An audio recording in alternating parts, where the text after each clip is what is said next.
I'm Harmony, and today is Wednesday. So tomorrow is a full moon, and the full moon is in the sign of Aries.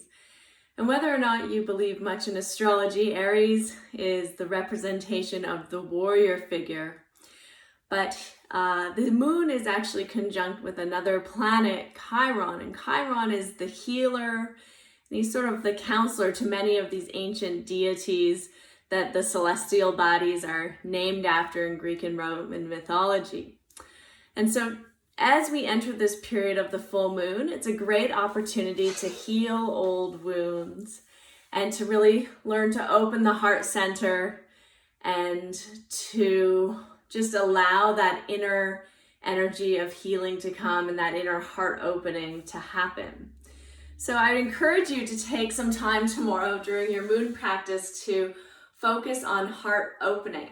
And I'm going to show you a couple of ways you can do this. So if you have one of these yoga wheels, that's always nice. That's one of the best ways. You can just place it on your spine, and then you can reach back and kind of push with your legs, and you can roll back and forth. And you can really just use the roller as a way to help open the heart. You can also take the sides of the roller, and this becomes a little bit more like a kapotasana position, where you're able to bring the elbows down to the floor while you're holding onto the inside of the roller. Now, if you don't have one of these rollers, it's not a problem at all.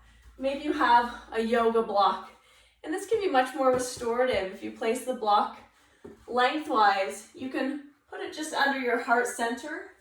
And then again, you can rest here either with the arms down by your sides, which is very restorative, or you could stretch the arms overhead, which is going to be a little bit more active, and maybe get into the spine in a slightly different way. And if you really want to challenge yourself in an opening position, you can place the block so that it's tall, really tall, and then place it under the heart center.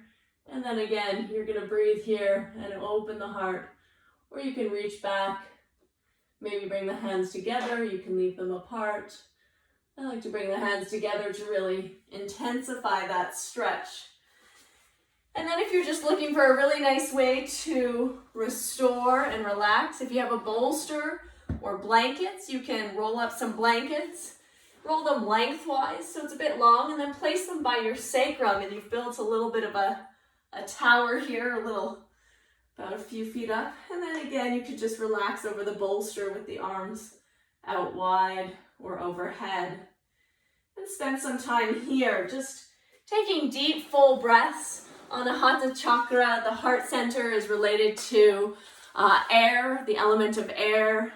And so breathing deep into that heart and really bringing in that full expansion and relaxation of the heart center is really helpful. And I have one more interesting little activity that can help open the heart that I love to do. And so Hi, I'm back. So as many of us are still practicing at home, if you don't have a block or a bolster or blankets, most of us have blankets, but or a wheel that can help you open your upper back, the next best thing, or maybe the first best thing, I really like this method, is a sofa or a Chesterfield. So we're here with my beautiful red velvet sofa, and any sofa will do, any chair with an arm that you can kind of lay out on, and you're going to place the arm of the chair just under your shoulder blades, so in that upper thoracic area, and then reach the arms overhead.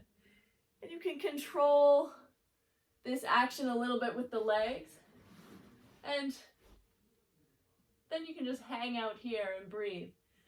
And I used to like to read books this way. I would take books and just hang out here reading upside down and try and stay here for as long as possible, opening the chest and the upper back using this arm of a sofa. So if you can stretch out and lie over something like that, if it's a little bit hard, maybe you need to put a pillow or a blanket there, but that's a really wonderful way to get into that heart opening increase the circulation, the movement, the range of motion through that upper thoracic spine in a very gentle and restorative way. And the longer you can just stay there and breathe and relax and open, the faster, the easier it's going to be to enter into those heart opening and back bend postures. So oftentimes we bury a lot of emotion, childhood traumas, and different things in our upper back area. We create a little shell to protect our hearts. And so through the practice of yoga, we're trying to break open that shell a little bit, at least soften it so it becomes more malleable and more flexible over time. And this is one of the ways that we can do so. And it's really nice during a moon day. You don't need to be warmed up. And it's especially nice during this moon day, using that celestial energy of the warrior. You know, what are you going to fight to heal in your life? What are you going to fight to heal in your past? What are you going to fight to heal in the world? That's all this energy that's coming up for this full moon of October, the 1st of October.